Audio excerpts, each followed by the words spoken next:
Welcome back to The Doctor Is In with Dr. Nadia Sabeh. I'm Dennis Wadan, Dr. Sabeh's producer. This episode is part of our What Plants Crave series, where Dr. Sabeh speaks with growers, researchers, and other experts in controlled environment agriculture to get their insights about the direction of the industry and, of course, what it is exactly that plants crave.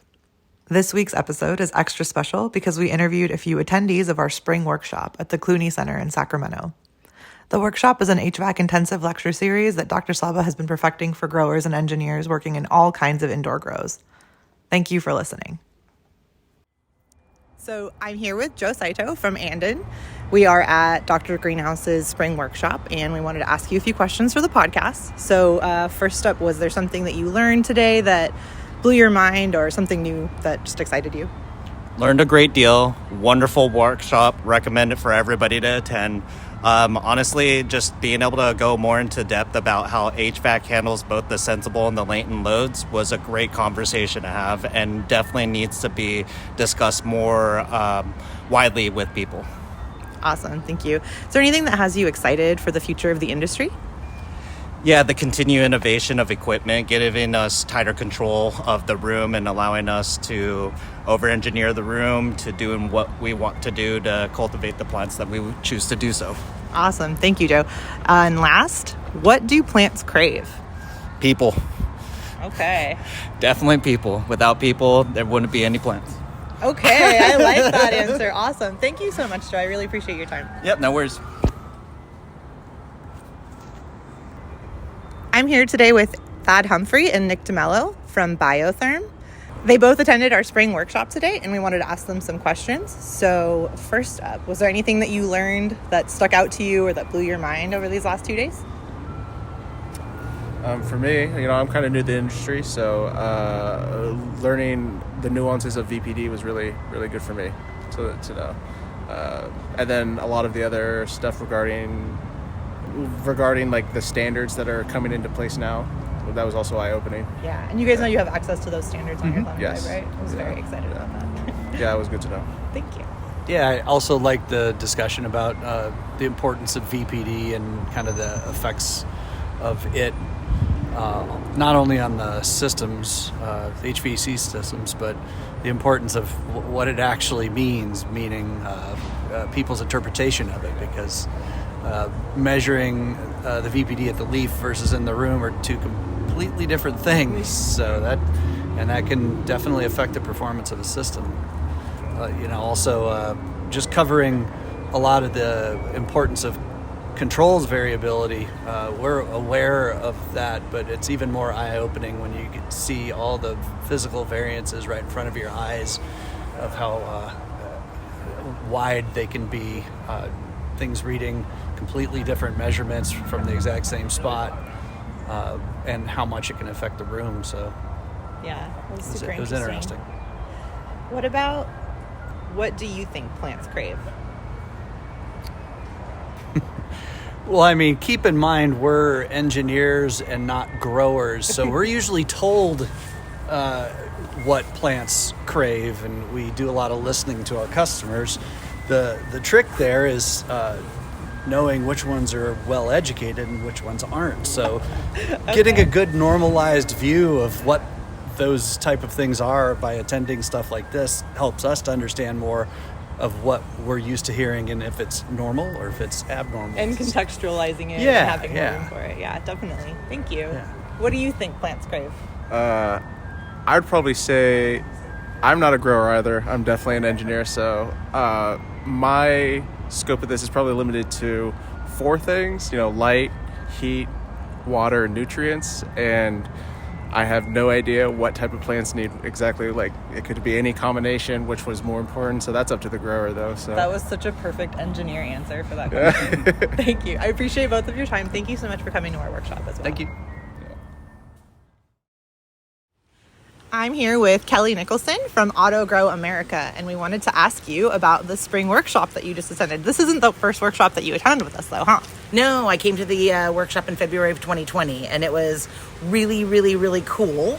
The challenge, of course, was that I learned all of these amazing things, and then the whole world went into lockdown 3 weeks later, and I didn't get to put any of it into action. I had all these plans to go visit all my growers in greenhouses, and I was going to go to these warehouses, and I was going to like tell all this cool stuff. And then I didn't get to do that. And so I really wanted a refresher course. I was really surprised how much I actually retained from a couple of years ago. Cool. And I realized I have actually been putting some of it into action. I love that. More than I thought I did. But this was a really good way to remind myself of some things I'd kind of forgotten about. And it's always a challenge for me because I don't do things like sizing an HVAC system every day. And so to go through the process, just one reminds me how to relate to my customers when they're going through that, because when growers are working on this, it's a struggle. I'm there to control the HVAC, but I don't size the HVAC. Yeah. So it's really good for me to just understand what they go through, even if it's not necessarily something that I do for a living. It's good for me to have that understanding. Yeah. It's like it's a chain, right? And having the context is important. Exactly, to know where we got there, and then also to know like the downfalls that she talks about and how things can be undersized or oversized. And as the person who comes in sometimes months later with a control system and all of a sudden we're overcooling or we're not dehumidifying enough and they're blaming the controls and we're trying to figure out what in the control programming isn't working, it reminds me, look at a few other things. Like, are we looking at the size of the condensers and the blowers and where all those data points being pulled from? It just gives me better troubleshooting, and really that's a whole part of my job is to troubleshoot the systems to make them work properly for the growers. Fantastic. Yeah. Yeah. We just want to make your job easier. Yeah, Love that. easy. Yeah. Yeah. So was there anything, I know that we've expanded the course a lot too, was there anything that stood out to you or that you learned that kind of like blew your mind or was just new information to you? Well, I really liked the guest speakers this time. The VOCs, that was so interesting to me. And I think I mentioned it to you earlier. Like, at first I was like, wow, this is going to be way over my head. It's too sciencey. Like, I'm not going to get it. And by the end, I was enthralled. And it was, like, really cool. And then, of course, learning about micropropagation and facility design for that. Because as a controls person, I love facility design and I love being involved in that. And immediately I'm looking at everything she's talking about. I'm like, oh, okay, I want to put sensors there. I want to do this. So those were both really cool. I really wanted to know more about the air economizers and how that worked. Excuse me, because I have a lot of growers in different climates where, like, I've got guys in northern Michigan where, a lot of the year it's nice and cold outside and there would be no reason to run an air conditioner. Mm-hmm. But we need to be able to have the ability to go back and forth because we don't want it to be too cold and be bringing in 20-degree air. Mm-hmm. And just understanding that process a bit more was pretty exciting. And then I'm a sensor geek. So I love sensors and just her, like, how the sensors are designed and whatnot. And she went way more in depth about controls, which of course I loved. So yeah, I really like that. That's awesome. Yeah. Okay, and now the namesake question of our show. Yeah. What do you think plants crave? I think that plants crave love and attention.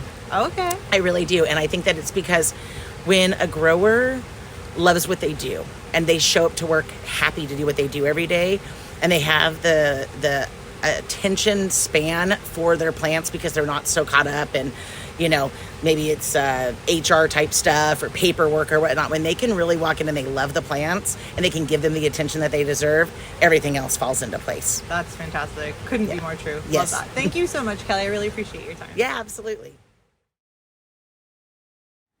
Hello, I'm Ashley Pursclough and I'm the Director of Engineering for Red Sea Farms. Awesome. Thank you. It's so great to have you with us at the spring workshop. Thank you for having me. I wanted to know, was there anything that you learned that stuck out to you or that blew your mind or was just really interesting to you? Blew my mind is a very good way to put it. So coming from more of a straight up engineering background into agriculture, I'm still learning a lot. But the big mind blow for me was the effect of latent capacity on the cooling, and it's actually an advantage to have that latentness in a system, and you can actually subtract it away from your sensible load. And this is actually directly applicable to a problem that we're having right now back in Saudi Arabia. That's fantastic to hear. Yeah, when all of these criteria came up, it's like, wow, I need to get back on the phone with the guys in Saudi. You have a light go off. Exactly, it was a proper mind blow light go off situation. That is fantastic to hear. I'm so glad to hear that. Is there anything that has you excited for the future of the industry? Oh, that's a very expansive question. I would say yes. In a way, is bringing it more into the 21st century in terms of what we're trying to do as a systems engineer and as a process engineer. If you look at something like a Honda car plant and how that operates and how that works, and it's engineering finesse if you look into the minutiae of it. Agriculture is a lot less like that, but there's nothing really stopping it. There's nothing really stopping it being that way. It's just that, I don't mean any disrespect to any of the growers, but it's a lot of legacy of this is the way it's always been done, so it's just the best way to do it. But it's not necessarily the case. I mean, we have a lot to learn from growers as engineers, but growers have a lot to learn from engineers as well. And it's, especially the company I work at, where we have a nice mixture of engineers and growers, we're all learning from each other all the time. Sometimes causes a bit of friction, but that's always good because you know you're pressing on something when there's friction. Yes. So I would say a better integration of real hard engineering into agriculture and just allowing us to become a more sustainable business. Yeah, we were actually just talking about that inside. It really is like the combination of engineering and growers. It's having to find a middle ground that I don't think it has had to in the past. Exactly. And it's an interesting couple of years, a couple of decades maybe. We'll see. Yeah. And last question, the namesake of our podcast. What do you think plants crave? What do I think plants crave? Ooh.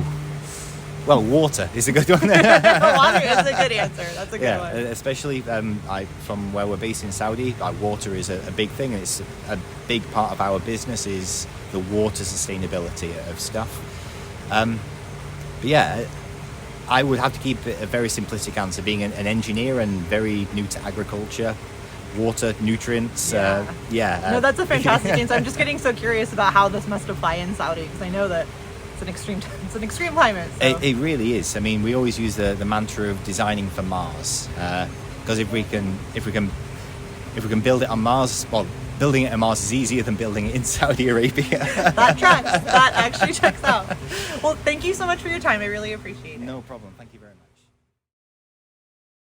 Hi, my name's Ian Baker. I'm the greenhouse manager and the head of the controlled environment platform with Join Bio. We're located in Woodland, developing microbes for field agricultural applications. And I run all greenhouse horticultural logistics for a science research operation. That's really interesting. I wanted to ask you some questions about your experience at the workshop with us. Was there anything that you learned these 2 days that really stuck out to you or blew your mind? Absolutely. I mean, I absolutely love engineering. I think that if I could go back to school right now, that's a life I would pursue. I never considered myself great at math, and I think that that's something that it was the wrong way to think about it, when I was younger. And so, Same. Yeah, exactly. Yeah. But it's so not true. Like, math is not that hard. You just have to learn it in an applied way, right? And that was exactly what we did here. And so I really came into the workshop wanting to, look at VPD in an applied way, learn how to do the calculations, and that was exactly what we did. And it was fantastic. That's awesome. I'm really glad to hear that. Yeah. Is there anything that you feel has you excited for the future of the industry, or just something that has you excited in general? Yeah, I mean, it's incredible to see the maturity that's happening in the industry. We're starting to see the organizations that have this sort of process excellence down, rise to the top, the sort of wheat from the chaff, if you will. And there's just an incredible amount of maturity that's been happening in the last couple of years. And I think it's going to be awesome when people get out of their silos and they collaborate and we start to share data and work together to solve these insanely complex problems. Yes. Because that's going to be the way to do it. Absolutely. I love that. Thank you. Yeah. And for the namesake question, Ian, What do plants crave? What do plants crave? I should have been prepared for this. We like to have it be a surprise. Yeah.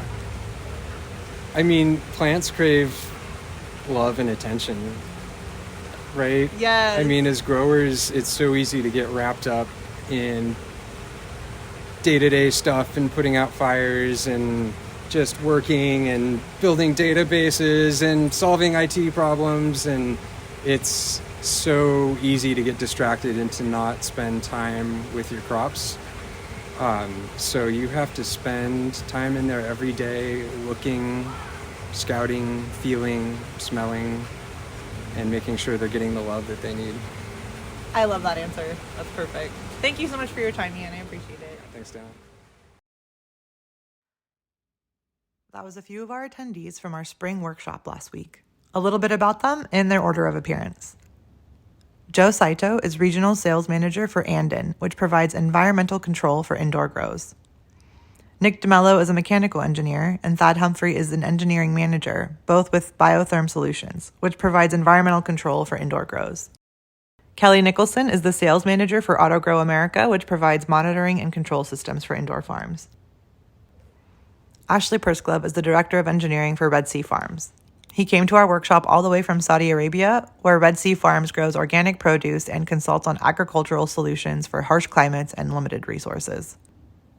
Ian Baker is the greenhouse manager for Join Bio, supporting plant science research and heading their controlled environment platform in nearby Woodland, California. The Dr. Greenhouse team wants to give a special thanks to our guest speakers, Dr. Alex Gunther and Dr. Hope Jones, whose sessions added invaluable insights to the material. To Anden, who supported our workshop lunches, and of course to our attendees, who we love to do all of this for. Join us next week to get back to what plants crave. We'll be speaking with Kathleen DeBroda, the Director of Horticulture Operations with Aero Farms. Thank you for listening.